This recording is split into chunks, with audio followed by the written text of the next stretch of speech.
अब नहीं चलेगी ओवैसी की नफरत की दुकान। हैदराबाद से उठा है प्यार का तूफान। एक बेटी, एक माँ, एक बिजनेस वुमन जिसने उठाया है बीड़ा देश की महिलाओं को यानी आधी आबादी को सशक्त करने का। हर माँ के हाथ में कलम हो, हर बेटी के हाथ में काबिलियत का तमगा हो, हर बहन के हाथ में कॉन्फिडेंस की तलवार हो। जी हाँ, कुछ ऐसा ही सपना देखा है ऑल इंडिया महिला एम्पावरमेंट पार्टी की राष्ट्रीय अध्यक्ष डॉक्टर नोहरा शेख ने। इन्होंने आज दिल्ली में एक कार्यक्रम आयोजित किया जहां महिलाओं को सलामी दी गई, महिलाओं को उनके जायज मुकाम और हक से नवाजा गया।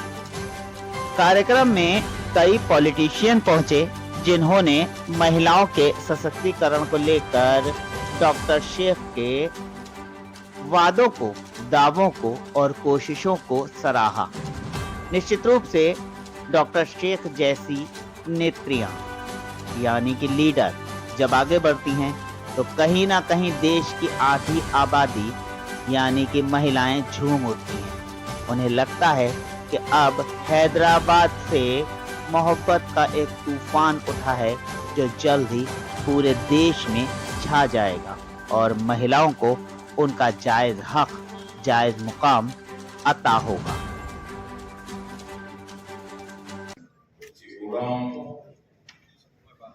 महिला एम्पावरमेंट पार्टी अध्यक्ष डॉक्टर नोहरा शेख जो हैदराबाद में रहती है, हमारे जवान भाई हैदराबाद के इसके ऑर्गेनाइजर समीर भाई है, बहुत ही इम्पोर्टेंट फैसिलिटी यहाँ मौजूद है। बहुत सालों से महिलाओं को आरक्षण देने का पार्लियामेंट में नारी शक्ति है, अगर मजबूत करेंगे नारी शक्ति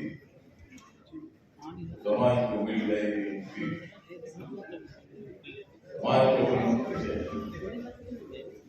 नारी शक्ति को बढ़ावा देना चाहिए। बहुत सालों से मैं पार्लियामेंट में था, 2-3 बार पार्लियामेंट में, लोकसभा में एक लाया था, लेकिन कुछ लोगों ने उसका विरोध करने से एक भी पास नहीं हुआ था। लेकिन देश के लाडले प्रधानमंत्री नरेंद्र मोदी जो सबके लिए काम करते हैं, हिंदुओं के लिए काम करते हैं, मुस्लिमों के लिए काम करते हैं, सिख ईसाई के लिए काम करते हैं, बुद्धिस्ट लोगों के लिए काम करते हैं, जैन लोगों के लिए काम करते हैं, दलित हो, आदिवासी हो, ओबीसी हो, जनरल कैटेगरी हो, युवा हो, महिला हो, किसान हो, गरीब हो, ऐसे सभी लोगों के लिए नरेंद्र मोदी जी काम करते हैं।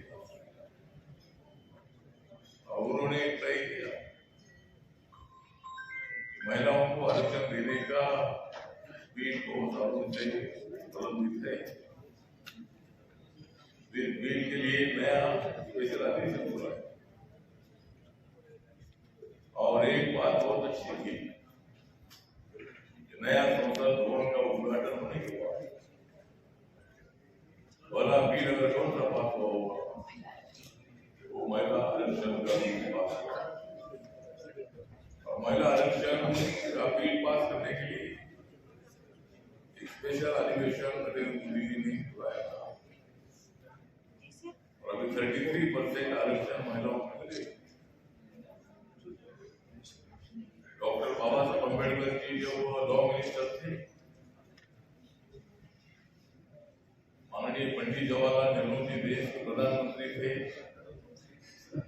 उनके मंत्रिमंडल में डॉक्टर बाबा साहब अम्बेडकर जी थे। भले बाबा साहब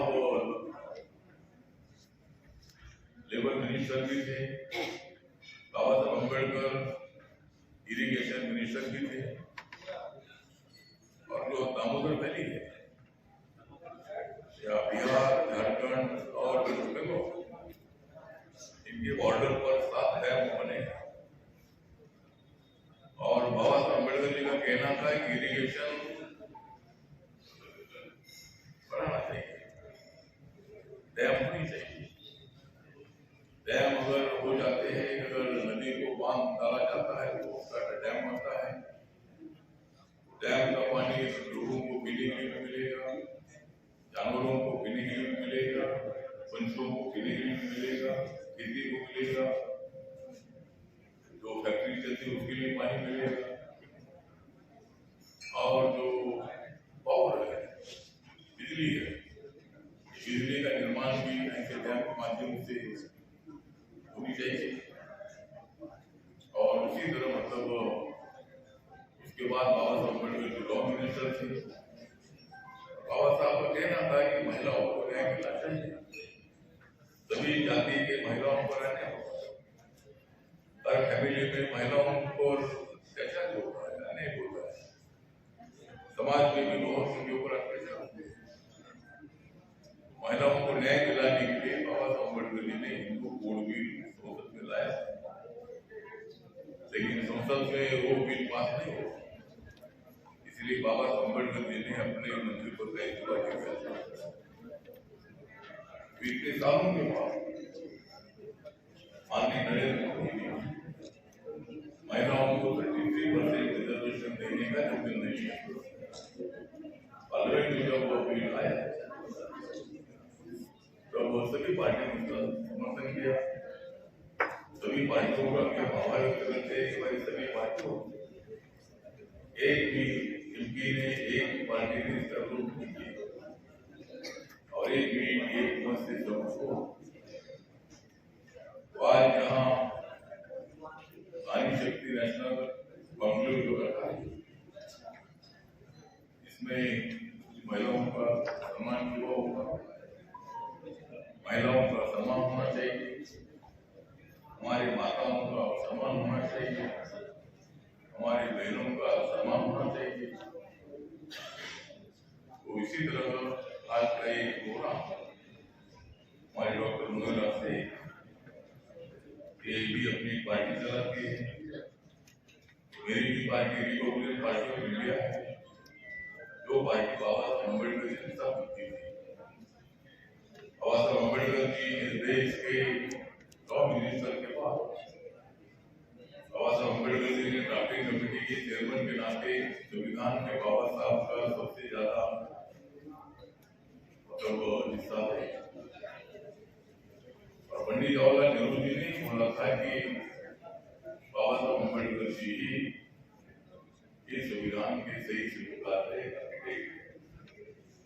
सही का योगदान है। जो संविधान सभा में थे सभी लोग योगदान है, सबसे ज्यादा योगदान बाबा साहब अम्बेडकर जी का।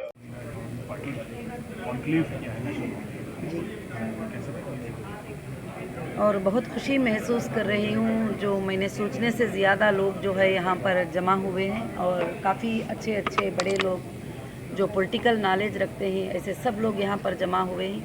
अभी पार्लियामेंट में हमारे प्राइम मिनिस्टर नरेंद्र मोदी जी की स्पीच चल रही है, काफ़ी लोगों के मैसेज हैं कि उसके बाद पार्लियामेंट सेशन के बाद जो है वो लोग यहाँ पर अटेंड करेंगे।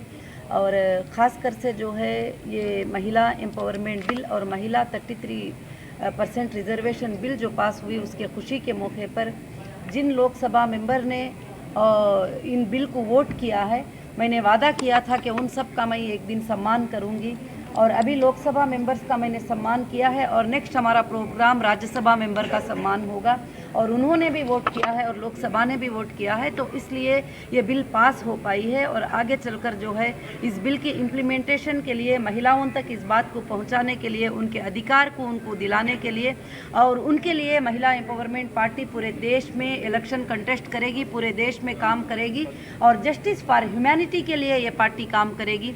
ये पार्टी पार्टियों के मुद्दों पर नहीं चलेगी, कांग्रेस, बीजेपी, हिंदू, मुस्लिम इस पर नहीं लड़ेगी। ये पार्टी जस्टिस फॉर ह्यूमैनिटी के लिए काम करेगी। ये पार्टी देश के होने वाले नाइंसाफियों पर फाइट करेगी और ये पार्टी इंसाफ के लिए फाइट करेगी और देश में होने वाली नाइंसाफ़ी को एविडेंस के साथ फाइट करेगी। और ऐसा नहीं कि बगैर किसी एविडेंस के किसी पर भी तोहमत लगा दें, इल्ज़ाम लगा दें और इस तरह से बैठकर जो है किसी को भी बदनाम करे, ये पार्टी का मकसद नहीं है। हमारे तमाम पार्टी के कार्यकर्ता को यही आज्ञा दी गई है कि वो लोग कभी किसी पार्टी को मुद्दा नहीं बनाएंगे, वो देश के नाइंसाफ़ियों को मुद्दा बनाएंगे। कभी ये नहीं कहेंगे कि एक पार्टी के सारे लोग बुरे हैं, कभी ये नहीं कहेंगे कि एक पार्टी के सारे लोग अच्छे हैं। और सारे पार्टियों में अच्छे और बुरे लोग होते हैं क्योंकि उसमें इंसान होते हैं और ह्यूमन एरर्स हर जगह पर होते हैं, चाहे वो मुस्लिम हो, चाहे हिंदू हो, चाहे क्रिश्चियन हो। इस बात को लेकर हमारी पार्टी काम करेगी। मेरा एक छोटा सवाल है, जिस तरह से महिला बिल जब आया था तो सभी सांसदों ने सर्वसम्मति से इसको पास करने के लिए अनुमति भी दी और बिल किया, वोटिंग की थी, मगर 2 जगह से वोट नेगलेक्ट रहे, इसे कैसे देखा जाएगा? जी, नेगलेक्ट तो नहीं किया, दो एमपीओ ने वोट नहीं किया, जो पूरा पार्लियामेंट देख रहा था। एमआईएम के पार्टी के 2 एमपीओ ने जो है वोट नहीं किया क्योंकि उनको माँ बहनों की इज्जत की कुछ भी परवाह नहीं है। अगर आप पहचानेंगे भी तो हैदराबाद में उनको कोई माँ बहनों की इज्जत का ख्याल नहीं है। माँ बहनें एम पावर में आना तो वो कभी चाहेंगे ही नहीं क्योंकि वो औरत को बाहर लाना भी नहीं चाहते, काम कराना भी नहीं चाहते और उसके हुकूक को देना भी नहीं चाहते। तो मैं चाहती हूँ कि उनके सोचों को बदलना चाहिए और वो सोच को बदलने के लिए हमारे तमाम भाइयों ने मेजॉरिटी पे वोट देके उनके सोचों को ख़त्म किया। जय हिंद दोस्तों, मीडिया की अहमियत को सोशल मीडिया ने और अधिक बढ़ा दिया है। ऐसे में हमारा ये चैनल आपको समर्पित है। हम आएंगे आपसे मिलने और आपको देंगे एक मंच जहां से आपकी पहचान और बात होगी और अधिक पुख्ता एवं मजबूत, क्योंकि हम हैं सोशल, हम हैं मीडिया वाले। वंदे मातरम।